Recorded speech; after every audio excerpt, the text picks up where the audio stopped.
Luseke ne family ya manje egenda fiira ku Luseke. Ekivulu kyade kisse Pallaso. Ngalanyi Kivvulu talina buzibu. Naye nga Pallaso afa n'Ekivvulu. Pallaso yatandika okufa n'Ekivvulu mu kipromotinga. Ne tutuuka mu Kivvulu nga yalina okuyimba. Lwatuse mu Kivvulu nga Pallaso yayimba. Omuyimbi eddoboozi bwe libulanga ateekamu Ssaalongo Siraje! Ekyade cricket over. Ivan wano yangamba cause yaliko mu rehearsals. Ivan ne mubuuza kya bitambula bitya rehearsals ndiye. Rehearsals akolera ddala. Those stage flight. Naye nga first of all ebintu ebirungi bye naye mu show ya Ssaalongo Siraje mu bulamu obanga oyina ekirooto nga n'obusobozi obulina obutuukiriza ekirooto kyo kikole. Ssaalongo Siraje abaddengeyo nga buli gwala cricket over kuba fireworks naye yazikubye. Ssaalongo Siraje abaddeyo ng'alaba buli ajja ku stage abaana abazinyi naye abazze nabo. Ssaalongo Siraje adalaba nga buli ajja ku cricket over abaana engoye ezimasambasa naye yazambadde. Yes my blazer. Ssaalongo Siraje abadde alaba nga buli akola ekivulu aleeta maama we naye yamuleese. Ssaalongo Siraje okulagira abazadde ba buli abeera ku cricket over ayimbira abantu. Ssaalongo Siraje yayimbidde abo. N'abakwata manvuuli. Ekyadde ku cricket over wano.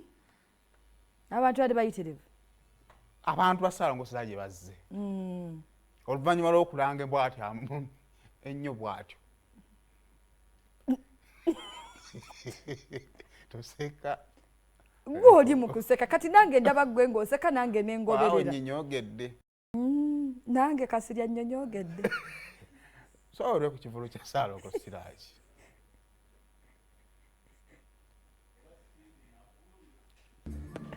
Muganyiro kiteekayo.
endongo ya Ssaalongo Siraje Pallaso Weyasuze Yamanyiiwo akulikeyo n'olwo lwabwe babiri eyo si kolabo eyo kolabo mwebale kuwagira abantu benno bazze tebasobodde kujjuza cricket oval olw'ensonga ezitali zimu nenemu ekyokubiri olunaku ki yabadde lwakutaano abantu basiraje babeera nnyo mu kibuga ku lw'omukaaga so naye abantu ba Siraje abo ssebo tebafunika